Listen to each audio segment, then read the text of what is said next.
Can you tell me your full name? My name is Valerie Alexander.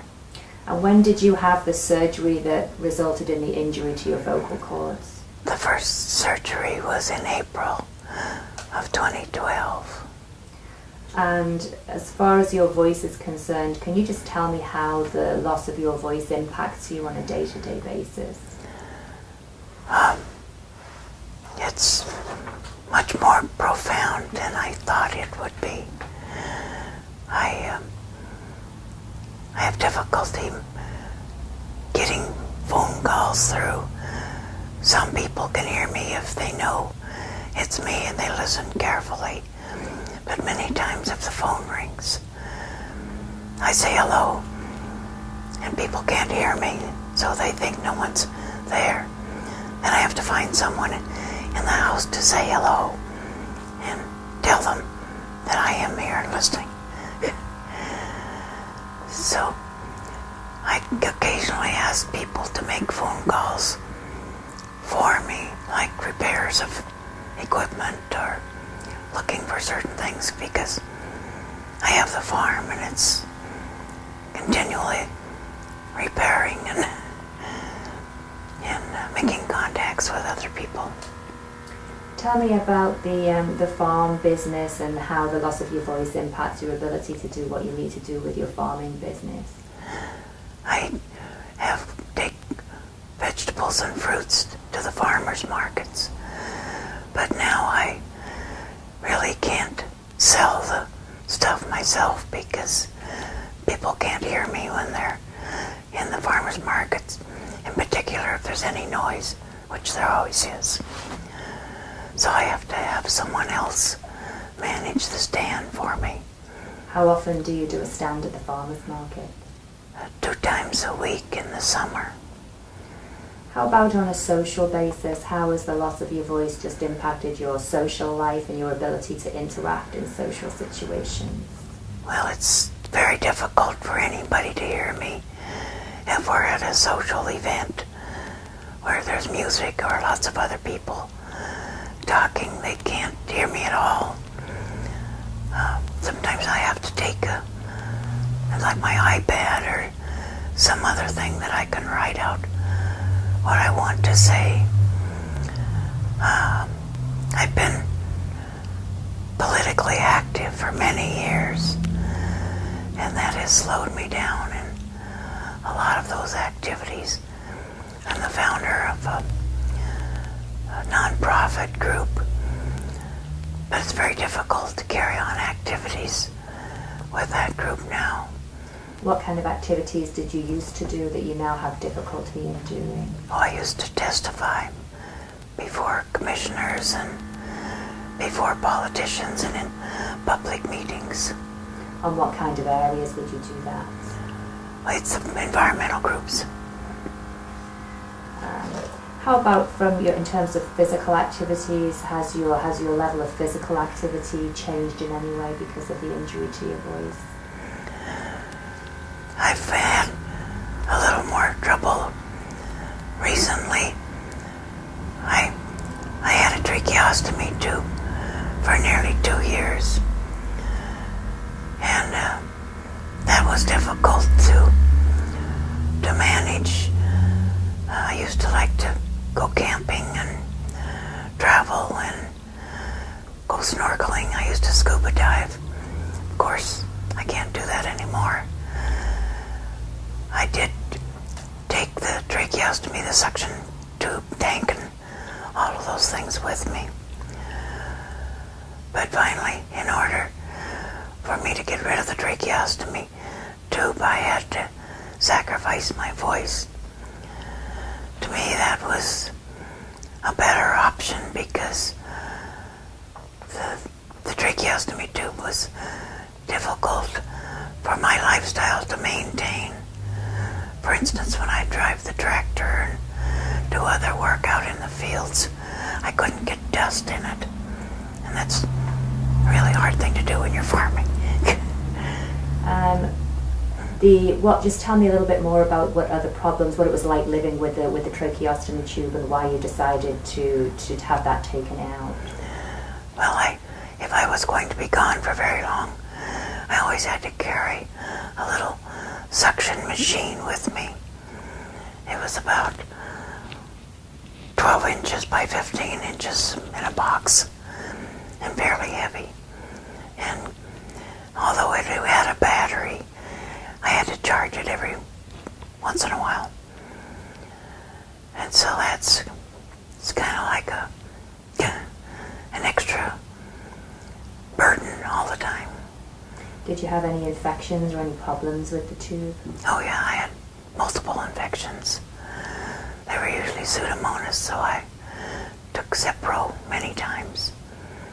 That was concerning because I didn't want to rupture the Achilles tendon. That's one of the side effects of Cipro. When you had the trach tube in place, how did you talk? I had to put my finger over the hole. Every time you wanted to say anything, you had to put your finger over the hole? Yeah, if I didn't occlude the hole, no sound came out. And that was difficult on the farm because my hands were usually dirty. You don't want to put your dirty hands over the trach tube hole, so I'd have to go somewhere, either take off a glove or find somewhere to wash my hands so I could talk to the help. Fortunately, they were very, very compassionate, very good working with me, very patient. So how long did you live with the trach tube before you decided that you wanted to have that removed? Well, I did several things hoping to be able to live without it. I had one surgery, and then that didn't really help any. And so finally I went to HSU, and they said, well, if in order to get rid of the trach tube, he'd have to cut the vocal cord so that I could get air from my nose and mouth down to my lungs. Now, the volume that you are using now, is that the maximum volume that you have? Yeah, okay. That's about it. Okay, if I was to ask you to shout now, can you do that for me? Can you just say hello? Hello. Do you have any kind of device or anything that you can use to try and amplify your voice? I had 2 different devices. I thought they would help a lot more than they did. I wanted to get a wireless microphone, but it always involves another little box with it. And when I speak into it, it just sounds like a loud whisper. It doesn't really make it easier for people to hear me. In the house, I have to walk to where Kelly is because he can't hear me any more than 10 or 15 feet away. Has the loss of your voice, has it had an emotional impact on you? Well, it makes it a lot more difficult to share thoughts and feelings with anybody. And particularly like with him, we have to be somewhere where it's quiet. It's difficult if we're riding in a car. And I've been trying to help my little 97-year-old cousin with some of her health issues. And so she can't hear me at all because she's has some deafness. So I have to write everything out to her. How often do you have to write to be able to communicate versus using your voice? Anytime I'm talking with somebody that's a stranger, they usually can't understand me unless I'm with a foot or 2 of their ear. Okay. Thank you. Have we talked about all of the main ways in which your loss of your voice has impacted you? Well, that questionnaire brought up a lot of things that I'm not very good at looking into the negative side of things. That reminded me of a lot of And this is a questionnaire that I have here and that we will provide, and this is a questionnaire you completed at OHSU today, is that right? Yes. How often are you seen at OHSU? Well, I'm being seen for other issues too, but I had been with the ear, nose, and throat clinic for more than a year. Some other techniques that I've developed to get by, like on the farm or at home, is I do this, and that tells people around me to look at me. It also tells my dogs to come to me or to sit. But either that or I have to ring a bell or clap my hands if people are a long ways away. Then I can use hand signals or facial expressions for the people that know me to get the information across. That sound you make, is that you using your tongues to make that sound? Yeah. Like you're not using your vocal cords on that?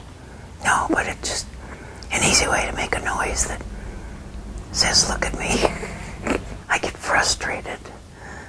I was just visiting a good friend of mine, and we had a nice talk, but we were sitting this far apart. When we go to other social events where there's several people sitting around the table, they can't hear me. And so I've had difficulty with some relationships. I'm lucky, I'm pretty optimistic, and I guess I'll just make the most of it, but I used to be very social. I wouldn't say depressed, I'd say I get frustrated when I can't relate like I like to. Yeah, just tell me a little bit, are you able to laugh with your voice being as it is? Not out loud. Uh-huh. Just